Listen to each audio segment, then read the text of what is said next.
If you're one of those people like me who removed a ton of foods from your diet because you believed or you were told or you read that if you remove certain foods, especially those that are considered inflammatory, that it's going to heal your gut, heal your skin, heal your health, and you're struggling now with figuring out how to potentially reintroduce those foods, and is it worthwhile to do so? Or maybe you're one of those people that's considering doing diet eliminations and you're not actually sure if it's right for you.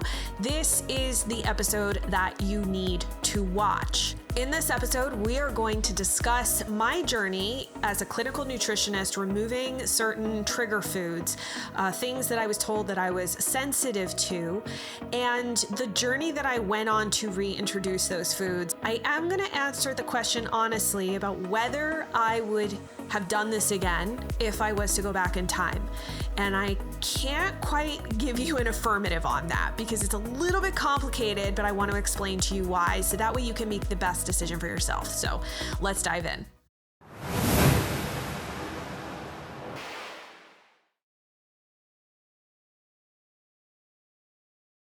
There is a big myth within the more integrative and functional medicine space that food sensitivity testing and removing things, especially foods that you're sensitive to, including inflammatory foods. And there's certain key inflammatory foods depending on what kind of, like, for example, skin condition you have versus health conditions that you might have.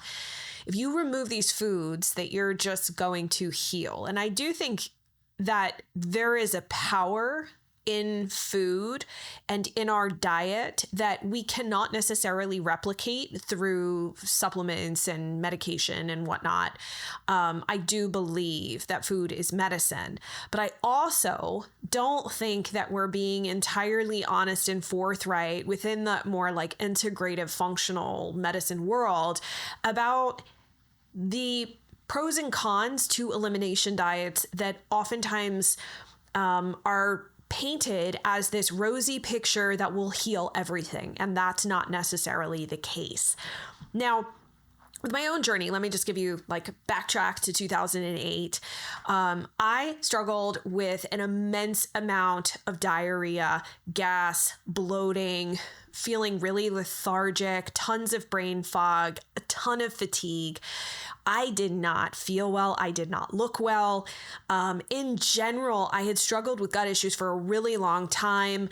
I would get a rash across my face every time I would eat gluten, but didn't realize that that was actually what was causing it. And there was some times when I would eat certain types of meals. Like, I'll never forget, we were out at an Italian restaurant and I had this amazing dish of pasta, but I felt, regardless of the fact that I had not drank a single drop of alcohol, I felt completely drunk. I don't know if any of you have ever had that experience before, but that was how I felt. The room was spinning. I felt like I was drunk, but I had not actually consumed any alcohol whatsoever.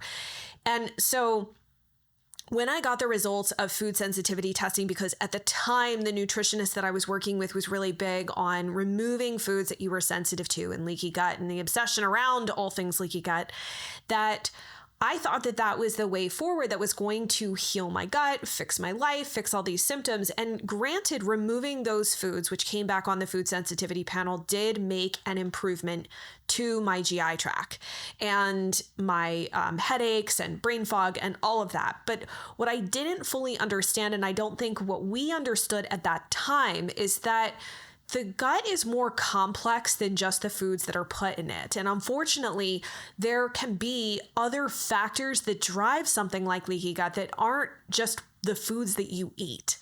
So for example, when I removed gluten, dairy, eggs, and believe it or not, what also came up on my food sensitivity panel at that time was the entire cruciferous family and the cashew family, I did feel a ton better. What I didn't realize was how reactive I would be if I should be exposed to those foods. So it felt like, in a sense, the reaction became amplified when I would encounter them after they had been removed from my diet and I wasn't feeling so awful all the time. And that kind of started to make me afraid to eat, because if you think back to 2008, depending on where you live, for example, just like trying to be dairy-free or trying to be gluten-free wasn't exactly all that easy. Gluten-free was a lot harder than dairy-free. To try to eat breakfast when you can't have gluten, dairy, and eggs is actually quite hard, at least in the United States, especially if you want to travel or take a trip or go out to breakfast. It was a really, really big challenge. And so it was a drastic impact, not only on my life in terms of like just having a life and being able to go out and eat with friends and family, but I came from an Italian family. And so there was many foods now that were off the table and created this whole, difficult situation that, I learned a lot in the process of removing all these foods, of like how to advocate for myself, how to ask the right questions. And though I did feel better after so many years had gone by, I started to wonder if I really needed to keep these foods out endlessly, because I thought if I kept them out that my quote unquote gut would heal. But the truth was I was still reactive to those foods. And what I didn't know, and what the nutritionist never told me, and maybe she didn't know at the time, was that a lot of reactivity to food, specifically what causes leaky gut, and the reactivity to foods such that you would call them something like a food intolerance or a food sensitivity. And to be fair, intolerance and sensitivity are not the same thing. I covered that on a different episode, but for what we're talking about, a lot of people use those terms interchangeably, which they're not. But that being said, what I didn't understand was that the way your gut functions in terms of digestion and absorption, as well as the gut microbiome, play a much larger role than the foods themselves, including gluten, which we know from research done by celiac researchers that it has the capacity to create an increase in leaky gut or gut permeability throughout anyone's GI tract who consumes it, not just those who are sensitive to it, not just those who have celiac disease. Those who even can tolerate gluten will see an increase in leakiness, and then that will slowly subside and the gut function or permeability will come back to normal. So it's actually more about tolerance in a sense. And so for a long time, I had this belief that if I just kept those foods out longer and longer and longer, I would get better. I would really heal and I would be better. And that was just not the case. After a certain point, I realized that the food sensitivity test wasn't as accurate as I had been told. I really wasn't sensitive to cruciferous vegetables. I wasn't sensitive to the cashew family in general. Those were unnecessary restrictions that I didn't actually need to abide by. I was reactive to gluten, dairy, and eggs. And with time, I loosened the reins, so to speak, on consuming dairy, where I started to reintroduce some cheese, some fermented dairy, but I was still not consuming a whole lot of it. And to be honest with you, what started to happen in terms of eggs and gluten and even some with dairy was that I began to really become afraid of food, like a significant fear of food. I was afraid that the people at the restaurant were not being honest with me about how gluten-free they were. I was so afraid at one point that I was carrying around one of these little devices to like test my meals to make sure that they were gluten-free. And sometimes this would lead to really uncomfortable and awkward conversations that, the little testing device was telling me like, hey, this meal is not gluten-free, even though like, I don't really know whether it is, and they tried their best. And I don't know that they were necessarily lying to me, but it just created this like feeling that I no longer wanted to go out and eat because I could not trust anything or anybody if I didn't actually make it myself. And that became really, really difficult. I was highly inundated with information saying that like gluten was basically like the devil. It was so bad for you. It was going to do all these horrible things. And even the smallest amount is going to make you deathly ill and keep you feeling sick and keep you stuck in your, health situation. And I got to this place where I just was really deeply afraid of food. And so if that is you, if you feel like you've taken a lot of things out, whether it was under the direction of a practitioner or a health coach or a doctor, whether you paid on your own to do some sort of food sensitivity testing, which, by the way, is like some of the worst tests to go by because they are so changeable. They really will show you elevated results or moderate to high results based on what's normally in your diet. Sometimes they'll come back with these like wonky answers that don't make any sense, but it's just super changeable. It's not a good test to ever use to make decisions about your diet, to be entirely honest with you. Like, I could have easily, in hindsight, figured out that every time I basically had gluten and every time I had eggs, I felt awful. If I had really looked at my diet, I probably could have figured that out more easily and less expensive than paying for a food sensitivity test. The other piece to this that I think was like really, really challenging that I didn't fully understand was that no one gives you directions on how to reintroduce foods. That's one of the biggest grievances that I have. And so as a clinical nutritionist, I really try to help clients with, because oftentimes they've kind of eliminated way too many foods. They read in a book or read in a forum that XYZ is bad. Maybe a doctor told them at a certain point in time they should avoid these particular groups of foods because of their condition. And no one ever gave them the off ramp to get off of this diet. And no one even told them if it was even possible. And so with time, we create this really hostile relationship with food that is ultimately not healthy and just facilitates this deep-seated fear that food is somehow the reason that you're sick. And all of these other little nuanced pieces are why you're sick. Now, we could have a greater conversation, especially in the age or era that we're in, right? Of seeing so much chronic and debilitating illness within the United States and other countries. That is not what I'm talking about. I am specifically speaking to this world of the more like integrative functional medicine space and the recommendations that have been suggested about taking out food. And I don't truly believe that the conversation that's been had in the past is accurate. I mean, I literally today have someone in my community who shared with me that their functional practitioner couldn't make heads or tails of what was wrong and driving, I think they have eczema from their stool test because the individual just saw that everything on it was in the reference range, which is not actually an accurate way to actually look at a conventional, or I'm sorry, like a clinical stool test that I've talked about here on the show, and then had them do food sensitivity testing, which then like created this like crazy situation with foods that they're supposed to take out. Again, we're still kind of working off of this old mindset that removing foods is by far the most powerful way to address issues, when I really think at this point it's a Band-Aid because we don't know what else to do. And so I want to share a little bit about some of the things that came up for me in terms of when I started to reintroduce foods, the fears that came up for me, because I do think for some of you, you've shared many, many times, it's scary to think about reintroducing foods because you're afraid that the reintroductions are going to trigger flare-ups. They're going to trigger you getting sick all over again. And it's this deep-seated belief that the food was the culprit instead of actually being rightly pointed at any point in time to the actual problems, that when you deal with those, you can then reintroduce foods. So let's talk about that.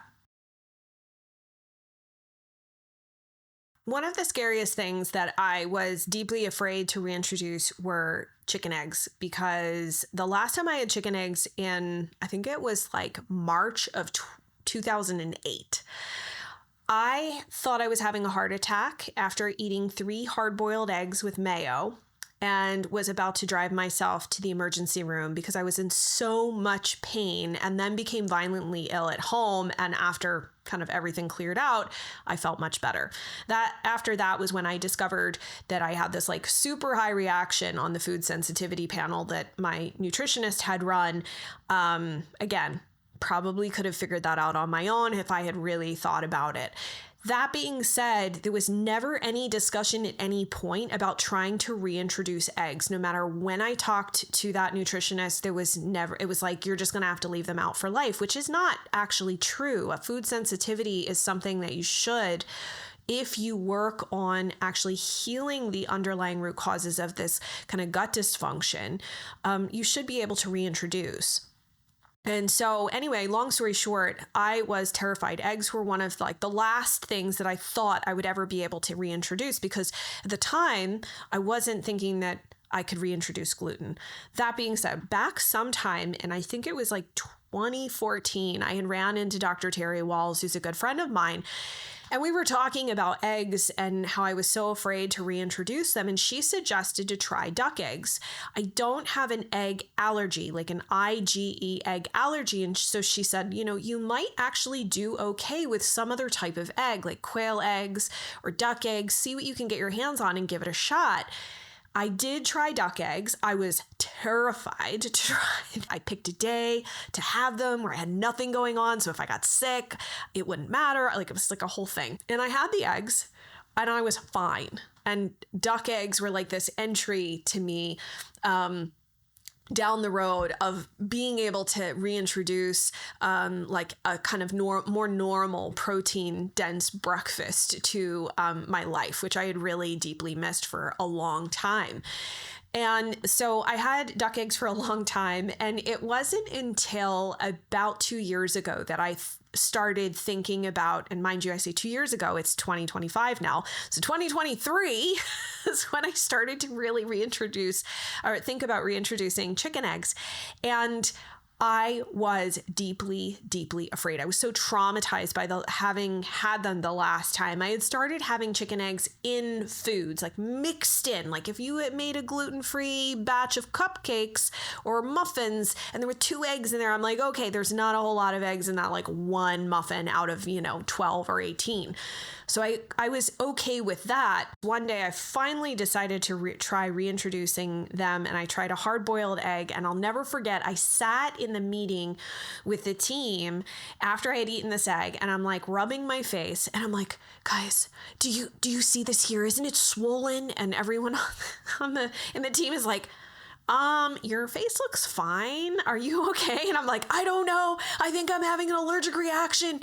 And I was like freaking out. There was no allergic reaction. What I know now, I would not have handled the egg reintroduction thing the way that I did. So I'm just going to leave that caveat there. I will explain why in a moment. But long story short, I didn't have eggs again until May. So that was like October 2023. So I was traveling in Florida, far away, like a 2.5 hour plane ride away from home by myself. I was at a conference, and I have no idea why. I just was like, I've had it. I want to eat some scrambled eggs. I'm going to give it a shot. And I had them and I was fine. Nothing happened. That was not a good way to reintroduce those food, by the way. Like I said, don't follow my example here, but sometimes we kind of know when we're ready to reintroduce things. And other times we need a little bit of like somebody to help kind of like usher us along, because we don't know and we're so stuck in the fear that we can't actually get out of it ourselves. And so I have since then deeply loved chicken eggs. I have them every single day, totally fine. There's no worry that like I'm going to develop a sensitivity again because I ate too many of them. That is not how people become sensitive to foods. It's not because you ate too much of it, which is what I was led to believe back in 2008. It's because your gut is set up in a way because of gut function issues and because of gut microbiome imbalances that sets the stage for leaky gut or gut permeability. Long story short, I was able to reintroduce eggs. And then the last thing, which I really didn't see coming, which I talked about recently on the Healthy Skin Show with Dr. Bill Schindler, was that I wanted to try reintroducing gluten, but I felt like the safer way to go was reintroducing sourdough first, because obviously it's fermented. It's a lot of the gluten, not necessarily all of it, but a lot of the gluten is broken down. And because I found his bakery, they ferment some of their dough for 3 days. And so I felt like that was probably the safest bet. And I wasn't nearly as afraid to reintroduce gluten as a result of this, but I definitely had like half of a croissant that they made one day and then the other half the next day, and I was totally fine. And then like a couple weeks went by, I tried it again. Totally fine. And then with time, I slowly tried some of their less fermented products, like their actual sourdough loaves, I think are just like a 1-day ferment. And I was totally fine. So I can tolerate all of their products, which I really, really deeply love. And it's been so amazing. My tolerance, obviously, to these foods and these food proteins has massively increased. And I share this because so many people get caught up in this idea that you just have to cut foods out and that you're never going to be able to reintroduce them. And I think that's such a bad mindset, because I think for years we were, like I said, I thought gluten was the devil. I thought these food, eggs are inflammatory, eggs are bad for eczema, eggs are this, that, and the other. None of that stuff is true. And it keeps us at war with food. It perpetuates food fear. It makes us unable to trust our own bodies and the nourishment that we're placing in it. It's a different story. And so like I say this because, obviously there are other contexts and there's greater conversation about diet as a whole, right? I'm not talking about the standard American diet here. I'm talking about whole foods that can potentially be a healthy part of a diet, assuming that you don't have, in the case of gluten, like celiac disease, and in the case of a lot of these other foods, you don't have a food allergy to them. But there are some things you should know. I mean, I will admit, reintroducing foods has been life-changing. It has been life-changing. It has been a joyful experience, helping to reconnect me to more normalized experiences with my friends and my family. I mean, honestly, just being able to go out and eat brunch with my husband once in a while has been like amazing, because I didn't get to do that for a really long time. And so I understand deeply when you're not able to eat out with people because there's so much food restriction, it can be really hard. So that being said, I want to share a few things with you that could be helpful just to consider, whether you maybe haven't dove into an elimination diet yet, or you're kind of in the middle of it, or maybe you are getting to where I was, where you feel like it's kind of time to call it quits with the elimination diet and begin reintroducing foods. I want to help give you some guidelines, some thoughts that could be helpful in that process.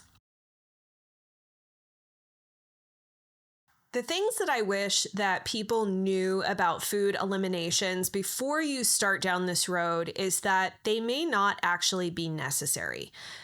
There is some evidence, and I do find clinically, that if you have health issues, if you have skin problems, if you have gut issues, it can be helpful to eliminate gluten. But I don't think that it's worthwhile to go the length of what somebody has to eliminate in the event that they have celiac disease versus just eliminating gluten in general. So you might be able to tolerate some sourdough, possibly like a longer fermented product, right? Maybe a 3-day ferment. But generally speaking, the one thing that I do ask clients while we're working on the GI tract is to eliminate gluten. The rest of it is usually something we'll figure out from looking at a food log, talking through their symptoms, what happens if they consume certain foods. A knowledgeable practitioner like myself, as a clinical nutritionist, you're trained to be able to look at a diet and talk through what someone is experiencing and start connecting dots for them without necessarily having to rely on food sensitivity testing. I also wish that people knew that food sensitivity testing, if I haven't said it enough, is a very big waste of money. I think if you're gonna spend money on something, it's better to look at some type of integrative clinical stool test. That can be so much more helpful in the grand scheme of things, as opposed to these food sensitivity tests. Especially, please, of all things, do not do the ones that like you cut your hair for. Like, they cannot tell you anything. Those are like the biggest waste of money. But the other piece to this is that you should be able, with time, if you're actually doing the correct work under the surface, you should be able to reintroduce those foods.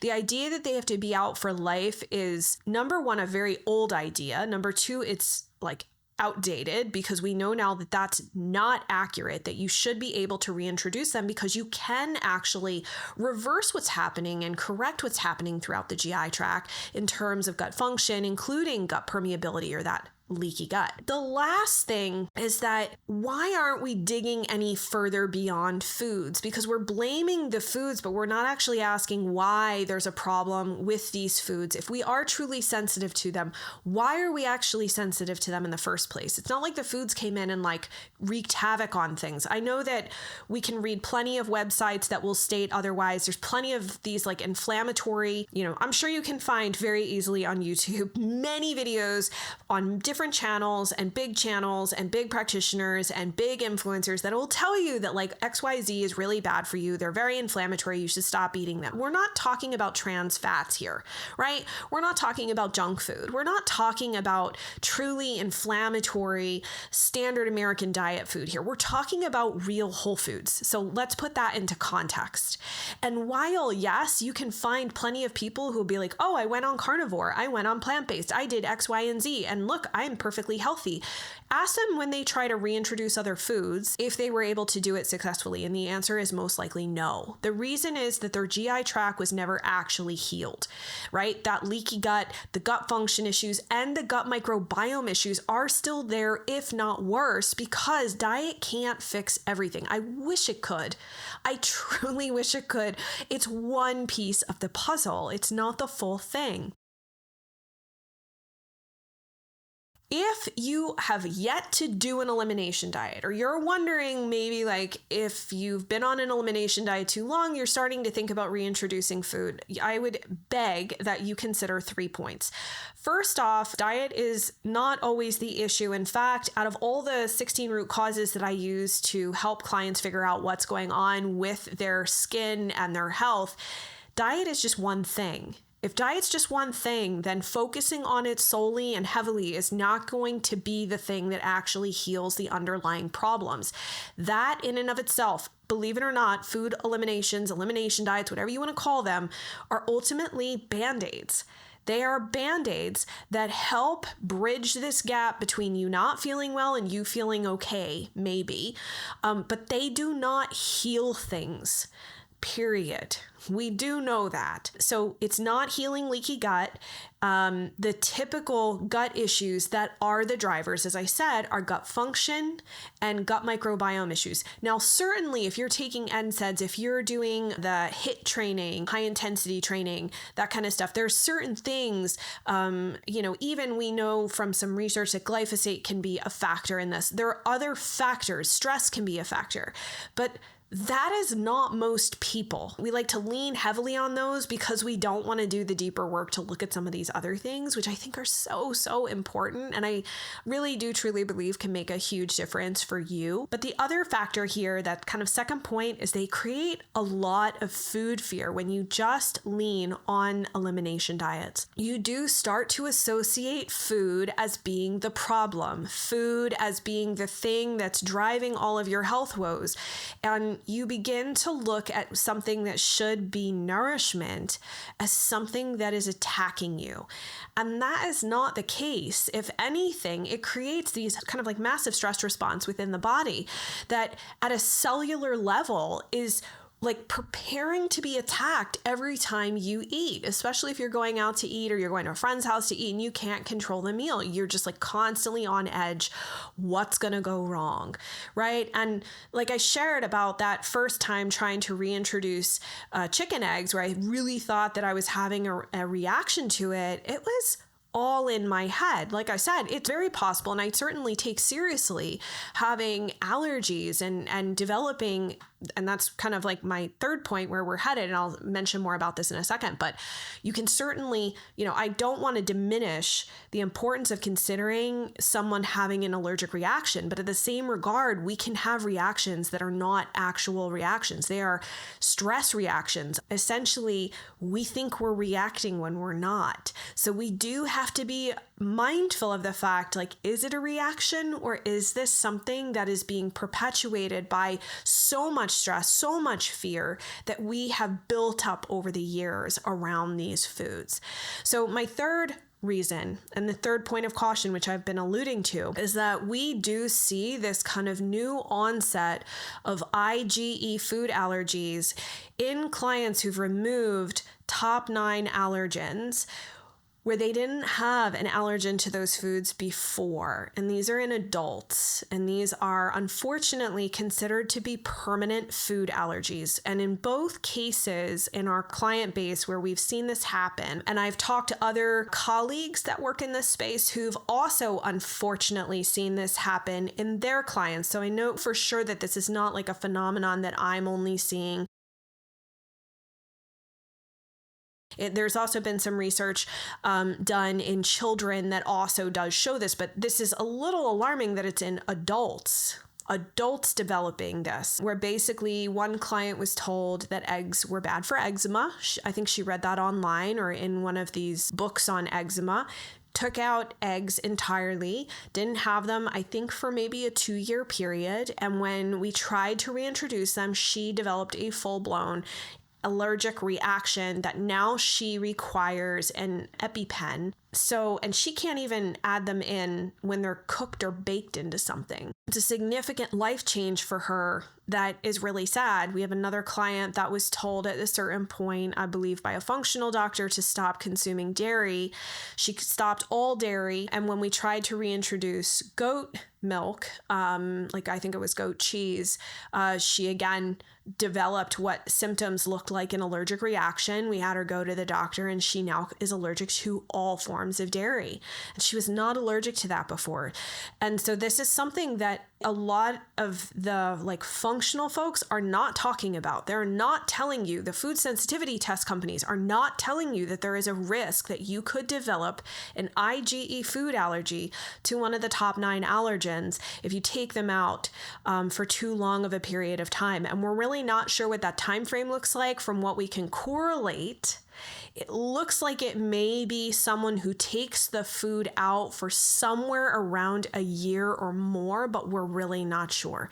There's no good research or data on that right now. It's all just clinicians kind of talking together and looking at research from what's been done in children. So I just want you to be careful. Think about this cautiously. And if you are going to reintroduce foods, I would highly recommend, especially if it's a top 9 allergen.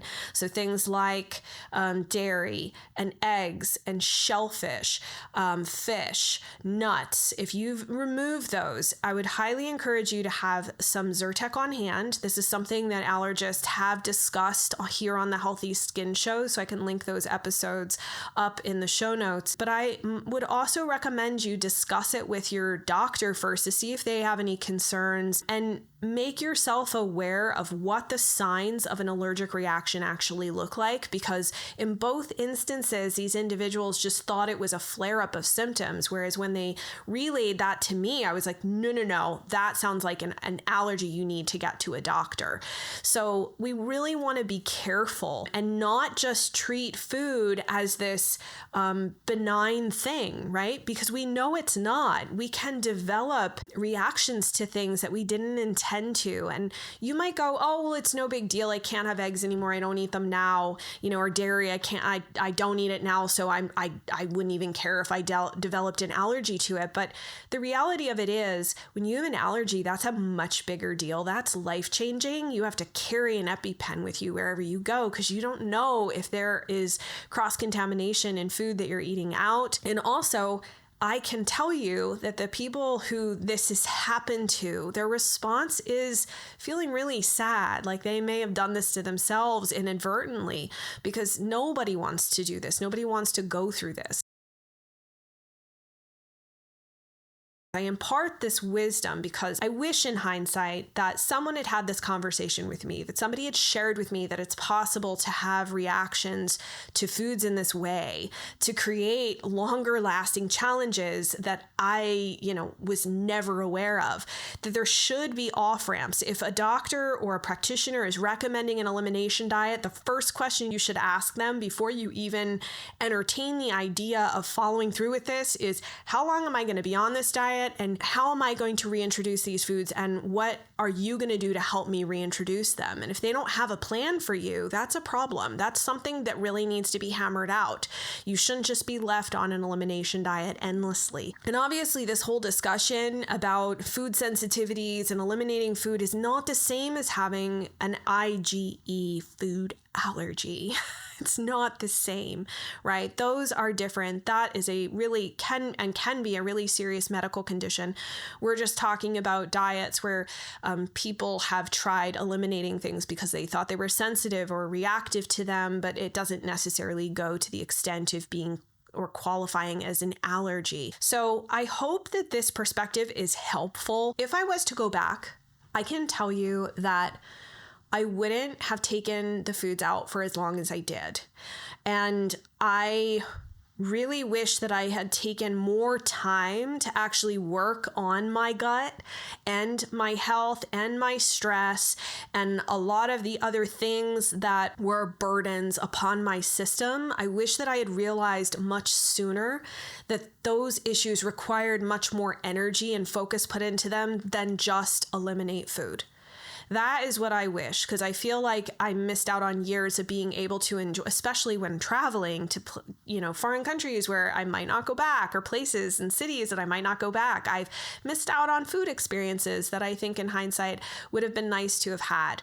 And so I just want to share with you that if you think that you can't reintroduce food sensitivities, you should be able to. And if you're not doing the work of what's actually driving this kind of reactivity to food, you're never going to successfully reintroduce them because the removal of those foods does not heal leaky gut. But there are ways to do that. There's a ton of episodes here on the Healthy Skin Show. And as for me, I really deeply enjoy sourdough bread. I really, really, really love focaccia. I hadn't had it for, oh my goodness, like 15 years or more. And I absolutely love eggs. I have eggs every single day with breakfast. And so I can tell you from personal experience that being able to reintroduce foods has made my life, especially traveling, so much easier. It's allowed me to just like be present to meals instead of constantly being afraid of what's in food, that it's going to make me sick, that they put something in there. And in the same regard, I would argue that I'm actually healthier now than I was before, even with these foods that are supposedly so inflammatory that, oh, you're eating eggs. Do you have eczema again? No, I don't. So I hope that this busts some myths for you and provides some clarity around some things that you should consider on your journey when it comes to your diet. So now I would love to hear your experience in living with or considering doing an elimination diet because of whatever is going on with your health, whether it's with your skin or something else, down in the comments below this video. And I'm going to put a link to all of the different episodes that I've talked about in the description below this video to make it really easy for you to find.